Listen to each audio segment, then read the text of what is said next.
born on the same day as your sister, but the moon only ever looked at her. She became the Luna. You became the servant. She was blessed with strength. You were branded as weak.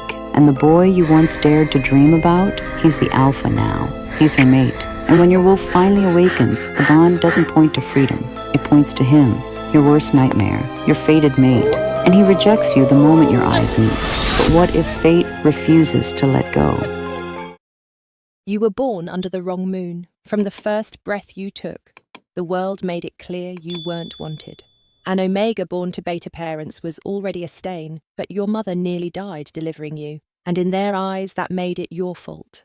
They never forgave you for surviving. You were the smallest pup, the quiet one, the pale one. And in a house where strength and golden smiles were worshipped, you became the shadow, the barely there mistake. Your sister, Seraphina, was everything you were not.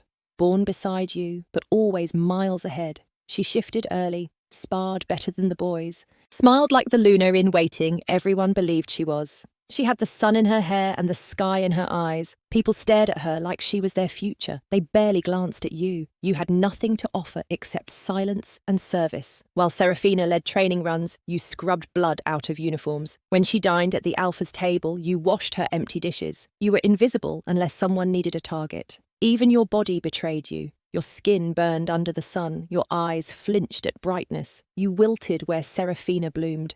She made you look like a ghost haunting your own pack, a thin, awkward thing, too sensitive for the world you were born into, and the others made sure you never forgot it. You became the joke, the favourite punching bag, the Omega who never shifted, the one who worked through illness because no one else would cover for you, the one who cleaned vomit with bare hands and still got punished for moving too slow. You used to cry, then you stopped. Crying got you hit harder. Laughing at yourself sometimes helped them go easier on you, but it never really stopped.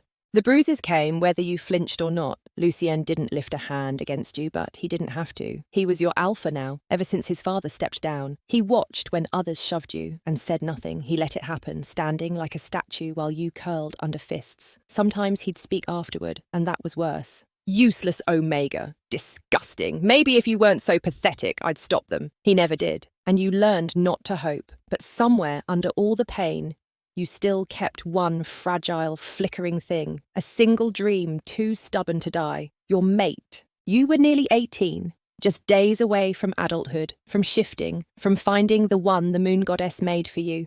Maybe he wouldn't be powerful. Maybe he'd be an Omega too. You didn't care. All you wanted was someone who would choose you. Not Seraphina, not someone stronger, just you.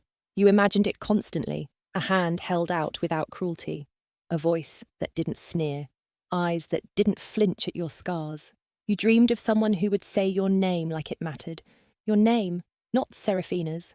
Once, long ago, your sister used to be kind. She'd braid your hair and hold your hand when you were scared. You thought she was your other half. But when she shifted early, something changed. Everyone praised her. They stopped looking at you entirely. And she stopped pretending you were worth her time. Now she was the one who ordered others to hurt you. She never did it herself that would be beneath her. She had lackeys for that. Boys who laughed while dumping cold water over your head. Girls who shoved you down the stairs just to see if you'd cry. They all saw Seraphina as Luna already. And Lucien, well, he saw her too. He was older than you both. 21, handsome in the sharp, dangerous way that made everyone stare. His muscles coiled like rope, his eyes hazel and unreadable. You used to have a crush on him, back when you still believed he had kindness in him. That belief died the first time he stepped aside to let someone strike you. Still, he hadn't claimed anyone yet. Seraphina couldn't be chosen officially until she turned 18. Everyone waited. You waited too, but for something else. Someone else. Maybe your mate wasn't in this pack. Maybe you'd feel the bond flare across the borders and be swept away to a better place, a place where you weren't the cursed twin, where your name didn't make people laugh. You folded laundry while thinking that, hanging up dresses you'd never wear, running your fingers over soft fabric and pretending it was yours. You only owned 2 outfits, sweatpants and a stretched-out hoodie. Samuel, your best friend and fellow Omega, caught you daydreaming. He always did. You okay? He whispered, orange curls flopping over his freckled face. You were zoning out again. You'll get whipped if someone sees you like that. I'm fine. You lied, even though your eyes still burned. He helped you fold in silence for a while. Then he said it, soft as ever. I hope you find your mate soon. You deserve someone good. You wanted to believe him, but before you could respond, the door slammed open. Where is she, that little bitch? Your stomach dropped. You didn't need to look. You knew that voice. Serafina had arrived. Samuel tried to speak up for you. He always did. She's been here the whole time. She hasn't done anything. Serafina barely looked at him. Future Luna to you, Omega trash. She dragged you by the arm, her grip bruising through your sleeves, yanking you out of the room and down the hall. You didn't resist. You never did. Not when it was her. She shoved you into the bathroom, slammed the door shut, and locked it behind her. Her eyes were already gleaming with the pleasure of hurting you. Listen here, scum, she hissed. My birthday is Saturday and Lucien is throwing me a celebration. Don't even think about showing your ugly face. You stay in your room, you hear me? No one wants you there. You hesitated. Saturday was your birthday too, but she slapped you before you could speak. The sting burned across your cheek like fire. You deaf or just stupid? Another slap, harder. Her nails caught skin this time. You felt something wet drip down your cheek.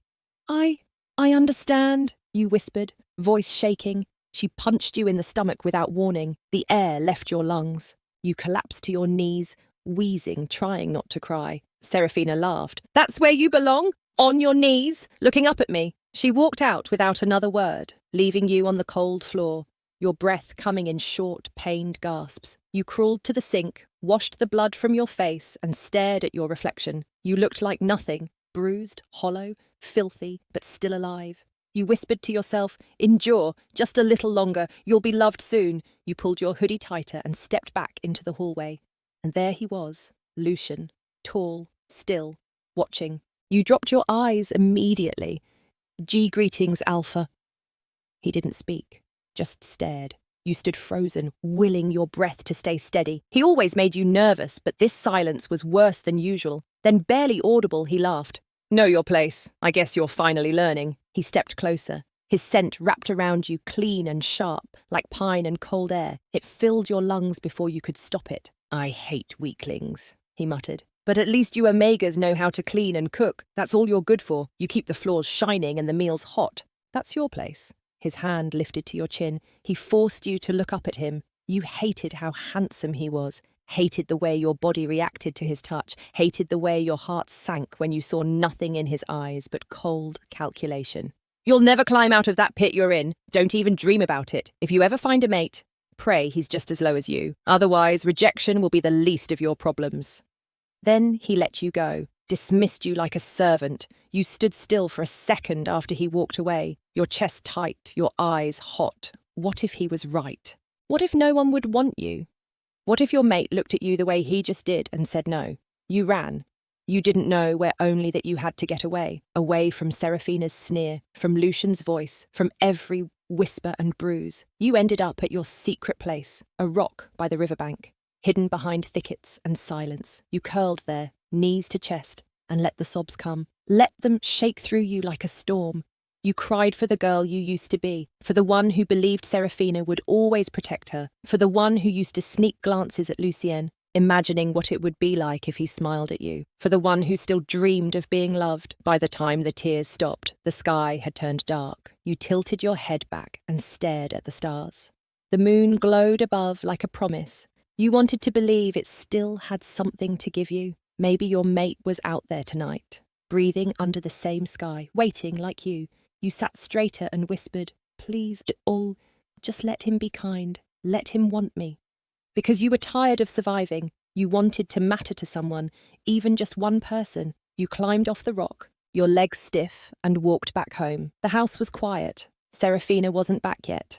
Your parents were gone, probably helping with party plans for the daughter they cared about, the one with a future. You crept to your room, locked the door behind you, and sank onto your mattress. One hand rested over your heart. Just 3 more days. Then you'd know if fate had anything good left for you. You had no strength left for hope, but you clung to it anyway. She storms in like a thunderclap, her eyes already narrowed, her steps heavy with rage. You don't have time to think, only to flinch because the second she sees you, it's over. Get over here, little bitch.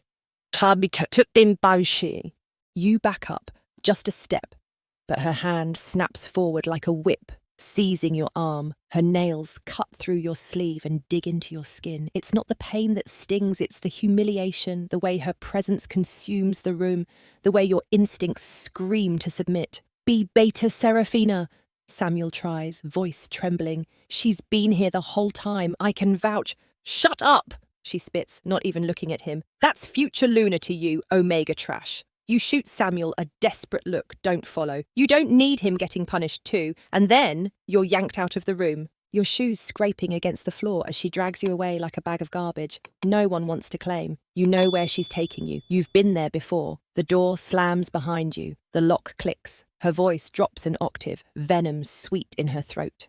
Listen here, useless scum. She shoves you hard, and your back slams into the cold bathroom tiles. The wall doesn't give. Neither does she. My birthday's Saturday. Lucien is holding a celebration. It's going to be perfect, and if I see your pathetic face anywhere near it, I'll make sure the next time someone hits you, they don't stop. You hesitate. Not because you're challenging her, but because it is your birthday too. You were born on the same damn day. A mistake. She slaps you. Your head snaps to the side, the sound echoing like a whip crack. Before the sting even finishes blooming, her hand comes again. This time, her nails scrape skin. Warm wetness trickles down your cheek. Are you deaf or just stupid? She shrieks. Answer me when I speak. Your throat closes up, but you find your voice. I understand. The words are barely out before she punches you in the stomach. Air leaves you in a wheeze. You drop to your knees, the tiles unforgiving beneath you. You curl forward, trying to catch your breath as spots bloom in your vision. That's where you belong, she says, laughing. On your knees, looking up at your betters. You keep your eyes on the floor, anything to stop yourself from vomiting. Know your place, Omega, she hisses. Learn it well if you want to survive in this pack. And then she's gone. You press your hands against the floor and breathe, ragged and slow, waiting for the pain to recede. Your skin throbs where she hit you, and your cheek pulses where her nail cut deep. You don't want to see your stomach. You already know it's turning purple beneath the fabric. You stagger to your feet and make your way to the sink. The face in the mirror doesn't look like yours. It's pale, raw, hollow-eyed, but you whisper the words anyway. Grit your teeth and endure. You'll be loved soon. It's the only thing left. You wipe your face, press cold water into the wounds, and smooth your hoodie over your ribs, and then you step back into the hall. You freeze. Lucien stands at the end of the corridor, still watching. You lower your gaze immediately. Greetings, Alpha. No answer. His silence is a blade pressed against your neck. You don't dare move. His scent hits you next, sharp pine and distant cold. Clean and punishing, it fills your lungs, makes your pulse race against your will. Then, faintly, he chuckles. Know your place, he murmurs. I guess you're finally learning. You can't look at him. Can't speak. He steps closer. You Omegas might be pathetic, but at least you're good for something. You cook. You clean. You keep the pack running in the background. That's where you're useful. And his hand lifts. Fingers find your chin and tilt your face up. You see his eyes now, amber and cold, unreadable. Your stomach knots. That's all you're useful for, he says, voice low. Don't start getting ideas. You want to look away, but he holds you there. If you ever find your mate, pray it's someone like you, weak, worthless, because if it's anyone stronger, they'll reject you, and you'll deserve it. He lets you go, dismisses you, and walks away like none of this ever mattered. You stand there, heart beating too loud in your ears, air frozen in your chest. His words echo long after he's gone. You'll be rejected, and you'll deserve it. You stumble back toward the back door and out into the open. You don't remember choosing a direction your feet just carry you. The woods are quiet, hushed by the weight in your chest. You reach your spot by the river. The rock is cold beneath you, but you welcome the bite. You press your knees to your chest and let the tears come. Quiet, hot, humiliating. You hate crying, but you can't stop. You cry for the girl you used to be, for the softness you were forced to carve out of yourself. For the dream of love you keep feeding even as it starves you. The sky darkens slowly. You let it. Above, the stars bloom, distant, bright, untouchable. You look up at the moon and whisper, please, let my mate be kind. Let him see me. Let him want me, because if not, you'll break. You know you will. You get up only when your body begins to tremble from the cold. Back through the trees, back toward the house, back into silence. 3 more days. Just 3. Then the moon goddess will choose, and you'll know if you were ever meant to be loved. Everyone moves like they're enchanted. The halls buzz with preparations, laughter, ribbons, gold plates, towering cakes, lace and silk. It's your birthday too, but only Selena's name is on the banners. You stand at the back of the kitchen, sleeves rolled, arms deep in mixing bowls. 6 tiers of cake, dozens of roses piped in icing. A celebration fit for a Luna. You know what they're all thinking. This isn't just a birthday. It's her coronation, and you, her twin, don't exist. You scrape buttercream from the sides of the metal bowl. Smiling faintly when Samuel calls your name, he fumbles a piping bag, strawberry icing spilling like blood across the counter. You take it from his hands with gentle fingers. Of course, you whisper, voice low, careful not to draw attention. I've got it. He watches you too long, eyes unreadable. You ignore the strange ache in his gaze. He's sweet, too sweet. You've never known what to do with kindness that isn't followed by cruelty. Behind you, someone mutters, "They'd make a cute pair." You keep your head down. He's like a brother. That's all he's ever been. The sugar is too much, the scent too strong. Everything feels too sharp, like the world is tuning itself higher, louder, brighter, like the volume on your senses has been cranked too far. Your nerves feel frayed. Still, you help finish the cake. Perfect pink roses, soft shell piping. You stare at your hands afterward, wrists aching. No one will say your name when the cake is revealed. They'll toast to her, and you'll be forgotten again. Dinner passes in a blur. You smile, you serve, you help carry trays. You do not speak. By the time you leave the building, the moon is already halfway across the sky. You say goodbye softly to the other Omegas and walk alone under the stars, holding your breath like you always do at night. Then you hear it. Leaves. Crunching. You stop moving. You know this sound. It lives in your spine. You don't look back. You just run. You run like you always do. Not because you believe you'll escape, but because you need the illusion of choice. It doesn't last. A hand grabs your hoodie and yanks you back. Your spine hits bark. You cry out more in frustration than pain and meet eyes that haunt your nightmares. Grayson, the Gamma, and his favourite game is you. "Oh, don't run," he murmurs. "We just want to play." His goons snicker behind him. Your stomach knots. You press your hands against the tree, try to shrink into the bark. He steps closer, breath thick with rot, like something dead has taken root in his lungs. He reaches for your waist. I bet you're hiding something sweet under all that cloth. His fingers slide along your hips, and bile rises in your throat. You shake your head, body stiff with panic. "I bet you taste like heaven," he breathes. He grabs your face. You try to turn away. He kisses you. You go still, just for a second. Then you bite him, hard. His scream splits the night. You're shoved down. Your back hits roots. His boot crashes into your ribs. You curl in on yourself. Another kick. Another. The goons join in, laughing, as your breath is knocked from your lungs. You don't scream. There's no point. No one would come.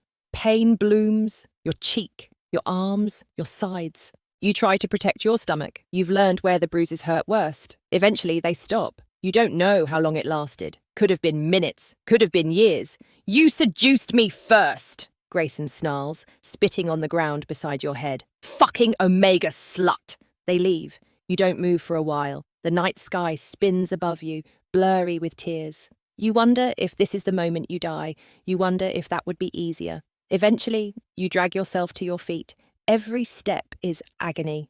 You hold your ribs. One might be cracked. Doesn't matter. No one will check. You slip through the back door of your house, hoping to avoid being seen. But your mother is in the kitchen.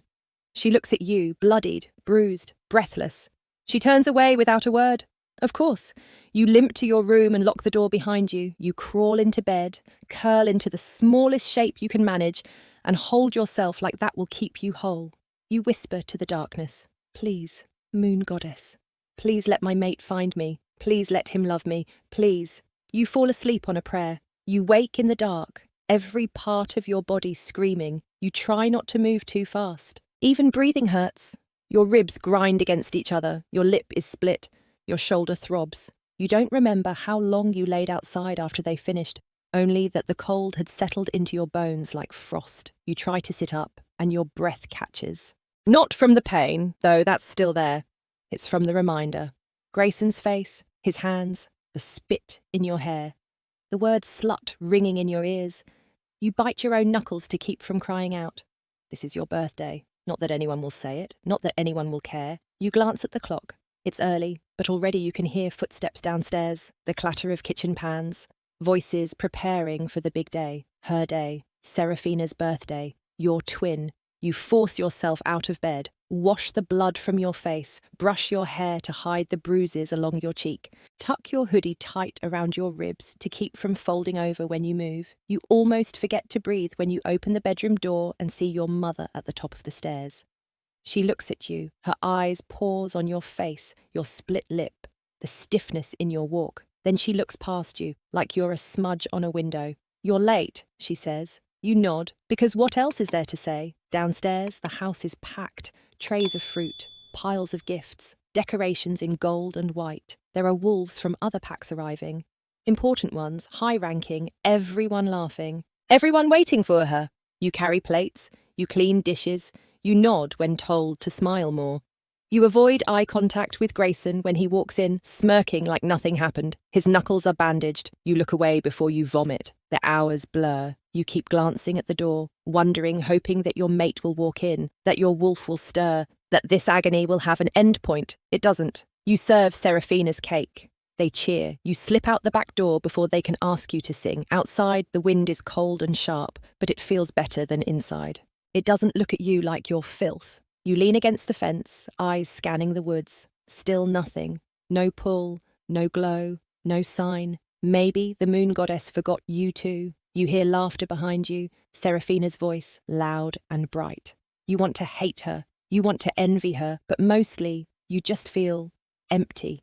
You're about to turn back inside when you feel it just for a second, a hum, a whisper across your skin, something primal and electric sliding down your spine. Your breath catches, but then it's gone, and you're left alone, in the dark. The first thing you feel is pain, not sharp, not sudden, just a deep, aching throb that coils through every part of you like something old and hungry has crawled into your bones.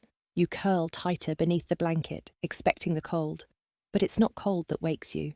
It's a voice. Soft, feminine, inside your mind. Wake up. Your eyes snap open. You bolt upright in the bed, heart pounding like a hunted thing. You're alone.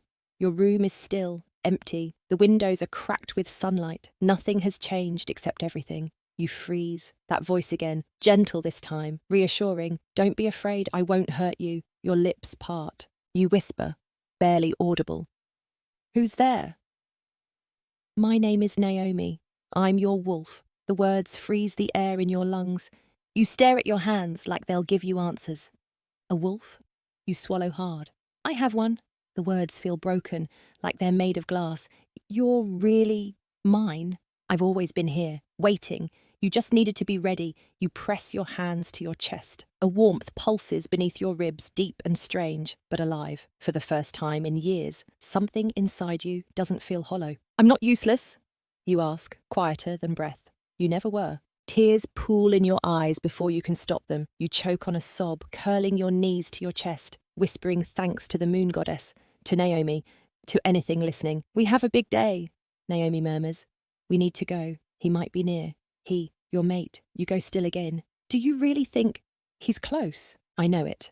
Let's find him. Your hands tremble as you reach for clothes. Your usual hoodie and sweats loose. Comfortable, safe. The mirror reflects a girl with fading bruises, pale skin, and wide, nervous eyes. But there's something else now. You tilt your head. The crescent moon birthmark on your shoulder, it glows faintly in the light. Don't hide that, Naomi says gently. It marks you as special. You don't understand, but you nod. You tiptoe down the stairs. The house is quiet.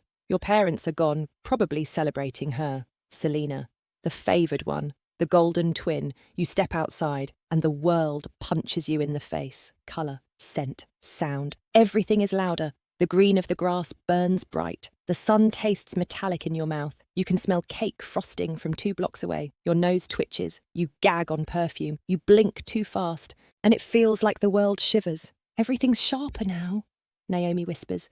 You're awakening. You stumble, pressing a hand to your chest to slow your heart. This is what it means to be a wolf.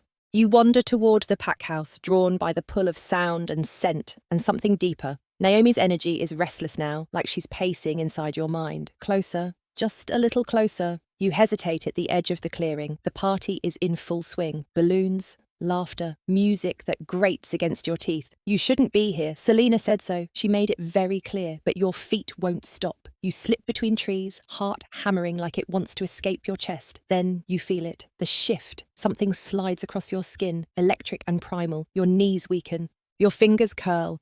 The air tastes different. Heavy, magnetic. Then your eyes lock with his.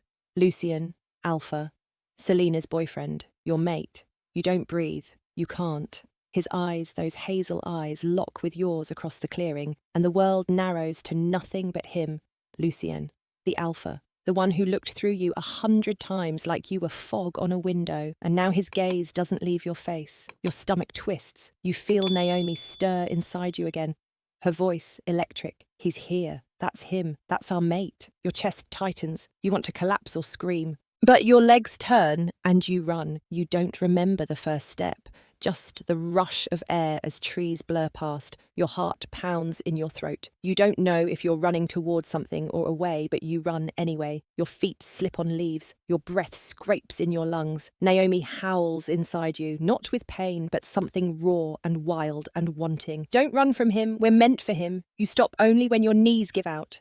You fall to the forest floor, hands trembling, body burning, head spinning. Your mate, Lucien Parker. You press a hand to your chest, half expecting to feel your heart claw its way out. Of all the wolves in the world, why him? The one who called you weak.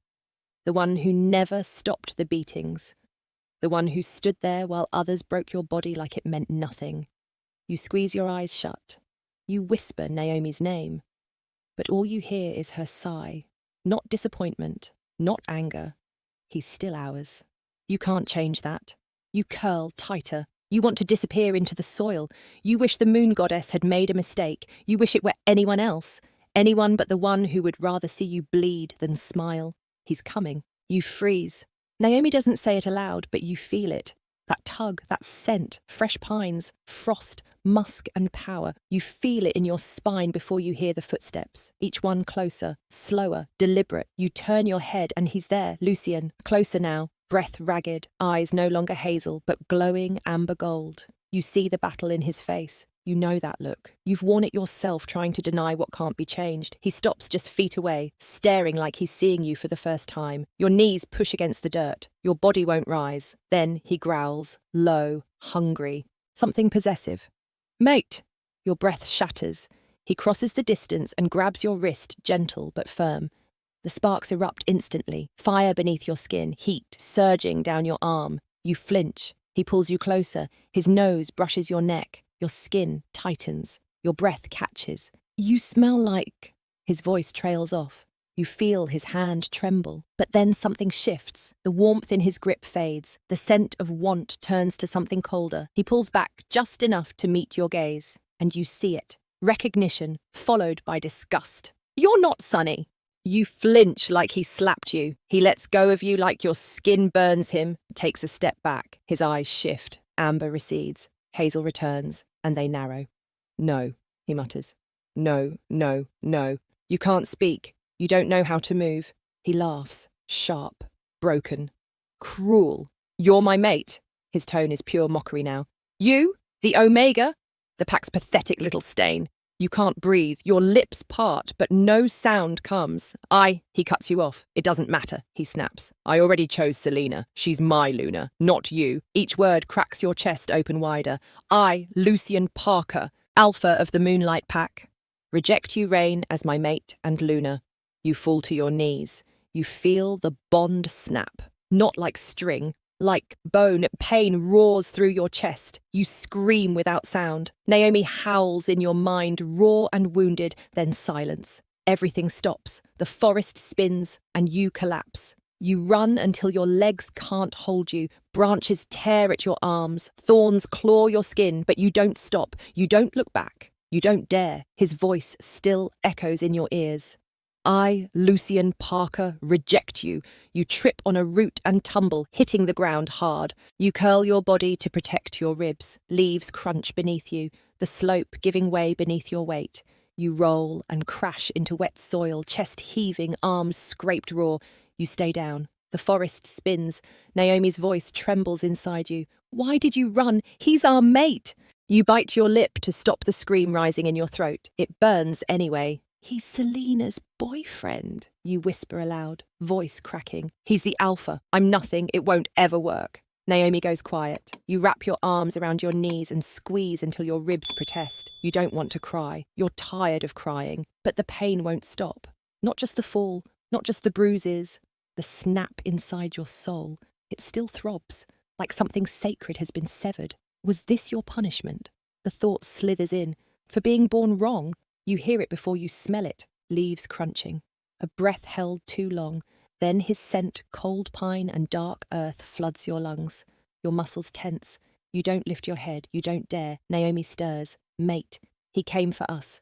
But you know better. You squeeze your eyes shut. You whisper, go away. A shadow falls over you. Your body locks up. You fainted, he says. You still don't look at him. You hit your head. You collapsed. I brought you here. You open your eyes. You're inside the pack clinic, on the small cot with itchy sheets and a sour scent. The overhead lights buzz softly. You blink slowly, body aching in every direction.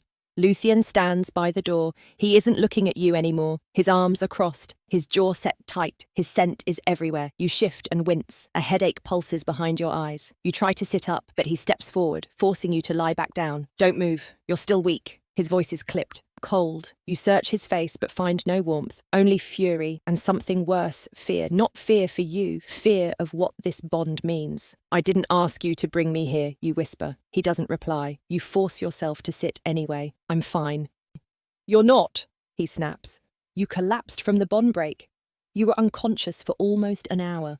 You press a hand to your temple. You rejected me. He flinches. His eyes flick to yours. You weren't supposed to be my mate. Your heart stutters. I didn't choose this, he says, lower now. The moon goddess made a mistake. You laugh, just once, bitter and broken. You think I wanted this? He says nothing. You push off the bed and wobble. Your legs feel like water. He catches your arm instinctively. The sparks erupt again, warm, alive, undeniable. You both freeze. He lets go like your skin burned him. You clutch your chest. You felt it too. You still feel it. It doesn't matter. It matters to me. He steps closer. His voice lowers to a growl. You'll keep quiet. About all of it. About the bond. About tonight. About what we are. You stare at him. Or what? You whisper. His eyes darken. Or I'll make sure your life in this pack becomes unbearable. You don't speak. You just look at him. And for the first time, he looks away first. You stare at the door long after he's gone. The silence presses in on you, tighter than any hand around your throat. Your breath shakes. Your fingers curl into the sheets. He rejected you, then threatened you, and now he's pretending none of it happened while the scent of your bond still lingers in your skin. Naomi is quiet in your head. You think she's hurting too. You feel her there, curled like a wounded thing, still echoing from the bond break. You force yourself to sit up. Every part of you aches, but you need to move. You can't stay in his territory, his house, this clinic bed, whatever this is. You pull the IV from your arm. The sting barely registers. You swing your legs over the edge, wincing when your bare feet hit the cold floor. The room smells like him, like pine, like heat and fear and things you were never supposed to feel. You want to claw it off your skin. The door creaks open again. Your heart leaps. You turn, fists clenched in your lap. It's him, again. He looks like he hasn't slept. His clothes are wrinkled, his jaw tense. His eyes flick over you too quickly, then away. He doesn't speak. You do. I want to leave the pack. Your voice is soft but steady. It takes everything not to flinch as you say it, but it's the only thing that can save you. He steps closer. You wish he wouldn't. You can't. You stare at him. Why not? He growls, low and warning. Because I said so. That's not a reason. He moves fast. 1 second he's across the room. The next, your back is pressed to the bed, and his hand is pinning your wrists above your head. His scent crashes into your senses. Sparks burn along your arms. Your ribs scream in protest, but you don't cry out. You look him in the eye. He bares his teeth. You don't get to walk away. Your voice cracks. You rejected me. He leans closer. I marked Selena.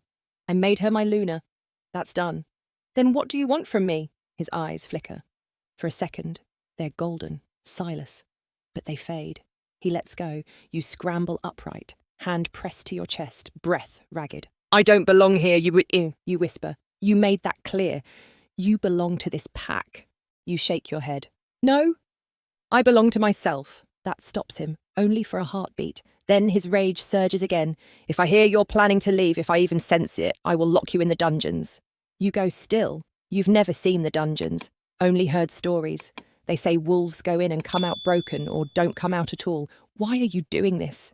You whisper. You rejected me. You chose her. Why can't you just let me go? His voice is a snarl. Because you're mine. The words hit harder than the rejection. You stare at him. He walks out. The door slams behind him. You don't remember falling asleep. You only remember the pain, the twist in your gut, the pressure in your chest, the wave of nausea that crashes over you like something physical. Naomi cries out in your mind. You wake with a gasp, clutching your stomach. Your skin is slick with sweat. Your heart is racing. You feel it before you understand. He's with her. You don't want to believe it. You tell yourself it's just a dream, just a symptom, just trauma. But Naomi's voice trembles. He's marking her. He's claiming her. You roll off the bed. You crawl to the corner of the room. You curl into yourself and cover your ears, but nothing blocks the feeling. Every thrust, every growl, every bite. You feel it in your bones. Your body shakes with it. You press your head to the wall, rocking, biting down on your lip to keep from sobbing. It doesn't help. The bond is broken, but not cleanly, not completely. Naomi whimpers. I didn't reject Silas. I didn't want this. Neither did you. But your body still feels the betrayal, like he's inside you, tearing something vital away. You throw up in the corner. Your hands tremble. You crawl back to the bed and clutch the sheets. You scream into the mattress until your voice breaks. And even then, the pain doesn't stop. You don't remember much after that, only fragments. Someone brings you food. You don't eat it. You sleep. You wake. You vomit again. Naomi grows quieter. Not gone, but hiding. You wonder if she blames you. You wonder if you do. When you finally stand, your body feels foreign, hollowed out. You wash your face in the tiny clinic bathroom. Your reflection looks like someone else. You step outside into the cold air. The wind bites your skin. You welcome it. You walk. You don't know where you're going. You just need to move. The sky is dark. The moon is high. The celebration is over. Selena is Luna now. Your rejection is complete. You pass a mirror in the hall, you stop, you stare, you tilt your head and look into your own eyes. Purple, haunted, fierce. For the first time, you don't look away. You whisper to yourself, I survived. And it's true, you survived, even if no one wanted you to. You wake in silence, your body still aching from the collapse. The ceiling above you feels foreign, but the scent tells you where you are before your eyes confirm it. Pine, smoke, him. You flinch. You try to sit up, and there he is. Lucien, in the chair beside your bed, watching you like he's never seen you before. You drop your gaze instantly. I'm sorry for the trouble, Alpha. Your voice is soft, trembling, the apology instinctive, like breathing. It's what he expects, but the silence after stretches too long. You peek up and his expression is unreadable. You feel him watching you like a problem, like a puzzle he can't solve and resents having to try. Finally, he speaks. Don't ever speak of what happened between us. The bond. The rejection. None of it leaves this room. You nod. Yes, Alpha. He exhales like that settles something. Then he says it, the thing that crushes what little is left of you. I've already announced Selena as my Luna. I've marked her. Your throat tightens. You blink hard, but the sting behind your eyes burns anyway. Understood, Alpha. You mean to sound steady. You don't. He turns to leave, but you speak. When can I leave the pack? He stops. The temperature in the room drops. He turns back slowly. Leave? You nod. There's nothing for me here anymore. He's in front of you in a flash. Before you can move, he grabs your wrists, pins you down against the bed, his body over yours, his scent invading your lungs. Don't even think about it. You stare up at him. Your heart pounds. Naomi stirs in your mind, faint and nervous. I'm not yours anymore, you whisper. His grip tightens. You belong here, he growls. You're weak. Fragile. You wouldn't last a day out there. Then let me die free. His eyes flash gold. For a moment, you think his wolf might tear through, but he releases you, stands, stares down like you're some broken toy he doesn't know how to fix or throw away. If you try to leave, I'll put you in the dungeons. Then he walks out. You lie there for hours, your skin still crawling from where his hands touched you. The pain hasn't stopped since the rejection, but this is worse. Because you still feel him. Every breath, every move, every flicker of his attention, and you feel it when he finds her.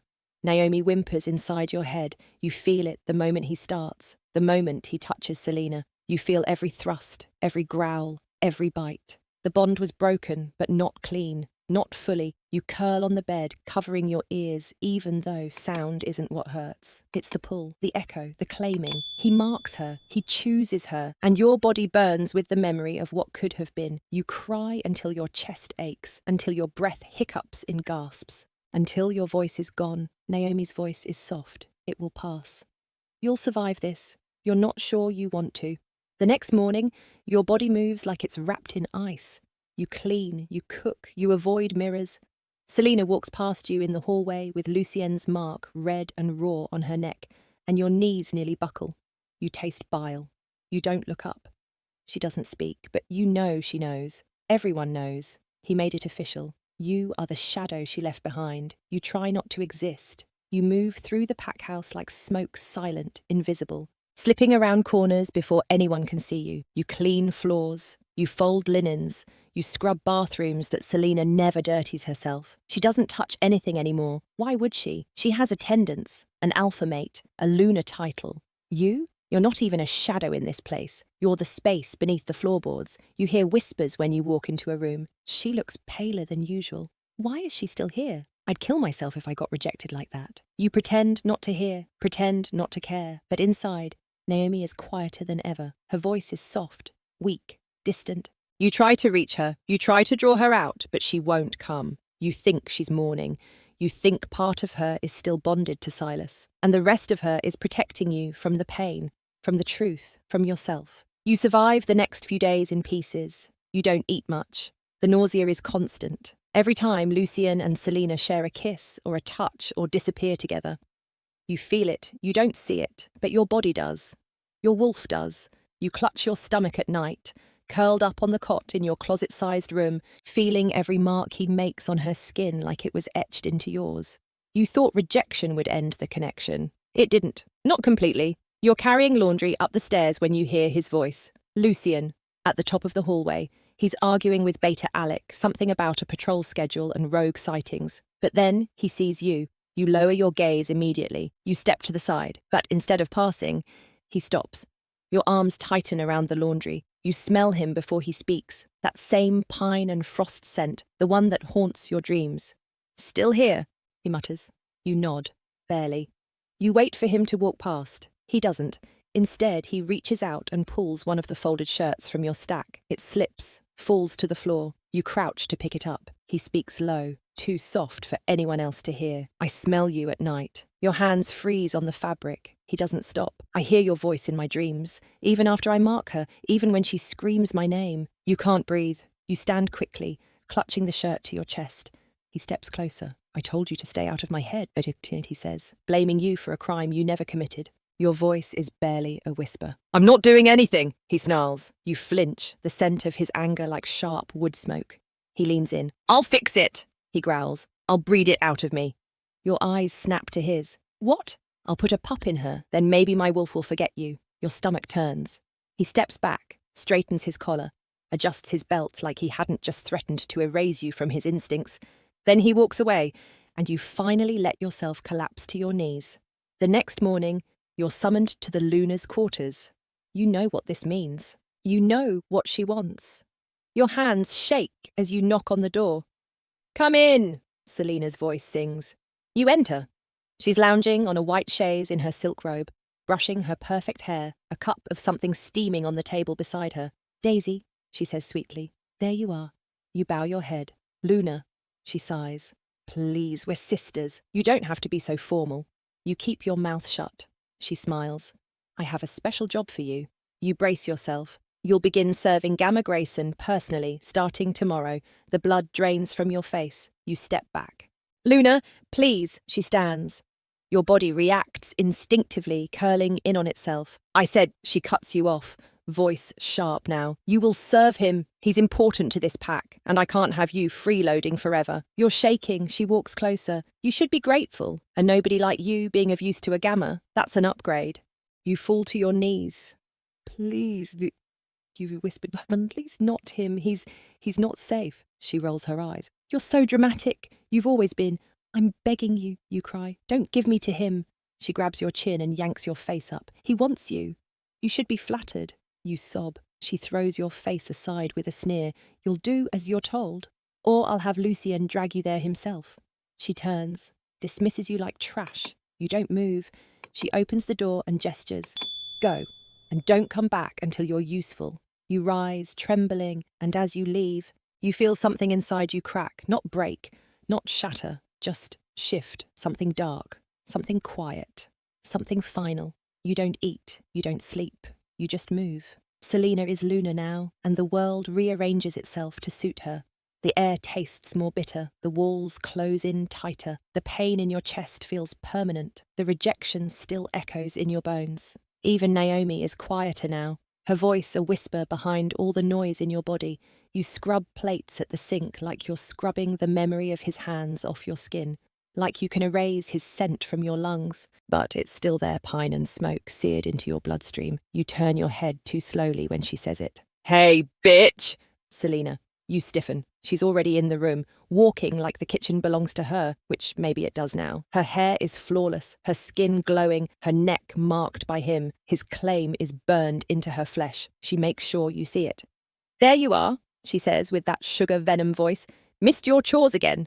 You step away from the sink. Yes, Luna. The slap comes so fast you don't register the sting until you're on the floor. The side of your face throbs. Your vision spins. You touch your cheek and your fingers come back red. She blinks, surprised by herself. Then she laughs. Oh, please, don't be so dramatic. I didn't hit you that hard. You don't answer. You just push yourself up, slowly, using the counter for support. The room tilts slightly and your stomach turns. You're pathetic, she mutters. Look at you, falling apart because of one little slap. Your throat tightens. You whisper, apologies, Luna. She moves closer. Her perfume is too sweet. Almost cloying. You better pull yourself together, Daisy, she purrs. You've got new duties now. You tense. Yes, Luna. You'll be serving Gamma Granson. The world goes still. No, you say without meaning to. Please, no. She tilts her head. Excuse me. Your knees move before your brain catches up. You fall to them. You clutch her wrist. Your voice barely louder than your breathing. Please, anyone but him. Her expression hardens. Let go of me. Please. Your voice breaks. He'll hurt me. He's waiting for an excuse. You know what he's like. Please, Selina, don't give me to him. She yanks her arm, but you hold on. You feel it in your chest, the last shred of pride, snapping like brittle thread. I know you hate me. I know I don't matter, but please, not Grayson, please. She slaps your hands away. You stumble back, your palms scraping the floor. You dare touch me! She hisses. You disgusting little wretch. Please don't do this, you whisper. I'm your sister. No, she growls. You're a stain on my bloodline. You blink through the tears. Please. She shoves you hard. Your head hits the edge of the counter. The world flashes white. You hear her footsteps as she walks out, muttering something you can't decipher. Then silence. You lie on the cold tile floor, bleeding, dazed. And somewhere inside, something breaks cleanly, not loudly, not violently, just final. You lie on the cold tile floor, the sting of the counter still pulsing at the base of your skull. Everything around you is dimmer now. The fluorescent lights above buzz faintly, blurred at the edges of your vision. You feel blood trickle past your ear, a warm line carving across your temple like your body's final warning. You should move, you should crawl, but your limbs won't answer. You're not sure how long you lie there, only that the kitchen grows silent. Selina's voice fades. Her perfume fades. Her footsteps fade. She leaves without checking if you're breathing. She doesn't care if you are. You're not sure if you do. Your ribs ache with every breath. Your palms tremble as you finally manage to push yourself upright, grabbing the counter for support. It takes 2 tries before you're standing. You reach for the sink to wash the blood from your cheek, but your hands slip. The water splashes in messy arcs. Your reflection in the faucet is barely recognizable. Purple eyes, too wide, hair damp from sweat and fear, cheeks bruised, spirit cracked. You take a shuddering breath, then another, then one more. You move toward the hall like a sleepwalker, footsteps hollow on the wooden floor. You need to disappear again, before someone sees you like this weak, broken, unworthy. But someone already does. Lucien stands at the hallway's end, one hand braced on the wall, the other balled into a fist.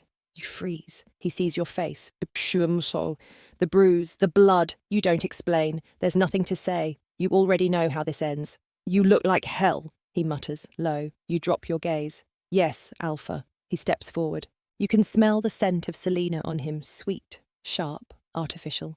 You're not making things easy for me, he says, voice like gravel. Every time I see you, it gets harder to pretend. You remain silent. He reaches out. You flinch. He stops just before touching your hair. You're pathetic, he whispers. But damn it, I still feel it. You lift your eyes slowly. Then why did you choose her? His lips curl like you just asked something unforgivable. Because she's strong. Because she's not you. There it is. The truth again. Still, your heart doesn't break. There's nothing left to shatter. You don't move. He does. Lucien stalks off, the hallway swallowing him whole, and you finally slip into your room and lock the door. Night comes with no comfort. You lie in bed, eyes open, staring at the cracks in the ceiling. Naomi stirs faintly. I'm still here. Her voice is gentle but flickering. Even she sounds distant now. I know, you whisper into the dark. I just don't know if I am. Your stomach churns. Your limbs ache. Your head pounds from the fall. But worse than the pain is the emptiness. You close your eyes and beg sleep to take you. You dream of stars you'll never touch. The next morning, you wake before the sun. You can't remember if you slept. Your body moves on instinct, going through chores that no longer matter. You scrub a floor that will be dirty again by nightfall. You serve plates to wolves who sneer at you. You smile when you're supposed to, but your soul is somewhere else. It's standing in that kitchen still, blood on tile, heart half gone. You hear the whisper first. She's not going to last. You keep your back turned. She's cracked. Look at her. They're not wrong. Your bones are here. Your hands are working. But your mind, it's floating above it all, waiting for a reason to care again. And then Selena gives you one. You're summoned to the pack dining hall. You arrive, apron on, hands raw from scrubbing, and stop at the threshold. The room is full. Gamma Granson sits at the head of one table, smirking. Beside him stands Selena. Come, she calls sweetly. Your feet move. You step inside like a mouse into a trap. She gestures to the seat beside Granson. You'll be his personal server from now on, she says, her smile all venom. You open your mouth, but no sound comes out. He grins wide, his tongue running over his teeth. Missed you, sweetheart. You feel bile rise. Naomi stirs, panic in her voice. We have to run. Get out. Now. You take a single step back. Grayson's eyes narrow. What's the matter, mutt? Not happy to serve? You don't respond. You just turn and bolt. Your legs move faster than your thoughts. You burst through the side door into the woods, branches clawing at your arms, the world a blur. You run until your lungs burn, until the trees thin, until you collapse by the river's edge. And then you scream, a scream that no one hears except you, and Naomi, and maybe the moon. You wake to darkness, not the quiet kind, but the kind that vibrates in your bones. Your body is sprawled where Selena left you, on the kitchen floor, cheek pressed to blood-stained tile. You don't know how long it's been, but the pain has settled in. Every breath rattles. Your shoulder screams. You can taste copper on your tongue. But something's different. There's a pulse beneath your ribs. Not just Naomi. Something sharper, heavier. It doesn't whisper, it growls. You blink. The lights above flicker, then burst. Glass rains down behind you as electricity snaps in the air. You don't flinch. Your hand closes into a fist. The warmth spreads again under your skin, between your fingers, behind your eyes. You breathe in deeply and the air bends around you. Your vision sharpens. Your hearing cracks open. You can count every heartbeat upstairs. Yours isn't the weakest anymore. You pull yourself upright. Your spine clicks as you rise, slowly, shakily. But not like before. You're not dragging yourself. You're standing up. The back door slams open. You turn. The scent hits first snow, leather, something untamed. And then the man steps inside, tall, scarred, and radiating power like a walking storm. His eyes, bright as lightning, scan the ruined kitchen and land on you. He doesn't look away. He doesn't look through you. His gaze pins you in place, not with pity, not with disgust, but with recognition. You're bleeding, he says simply. You nod once. I've had worse. He steps closer. You don't retreat. You study him through your new vision, muscles corded like steel, broad shoulders, scars that weren't earned in training, alpha, but not from your pack. I'm not here for you, he says, but I smelled you from the hill, his nostrils flare. You're not like the others. Your throat tightens. What am I? His head tilts slightly. Something that doesn't know how to bow anymore. You don't know why, but your pulse races. Who are you? Cato. I travel between packs. I wasn't invited. He glances at the blood behind you. They'll regret that. You're about to speak when footsteps echo from the hallway. Lucien, you both turn. Lucien freezes in the doorway. You see his nostrils flare. His eyes flick from the broken light fixtures to your standing figure, stronger now, taller somehow, blood wiped from your chin, then to Cato. He bristles. What are you doing in my house? Cato doesn't move. Fixing what you broke, Lucien snarls. She's mine. Cato's voice sharpens. You rejected her. Silence. Lucien's fists curl. She still belongs to this pack.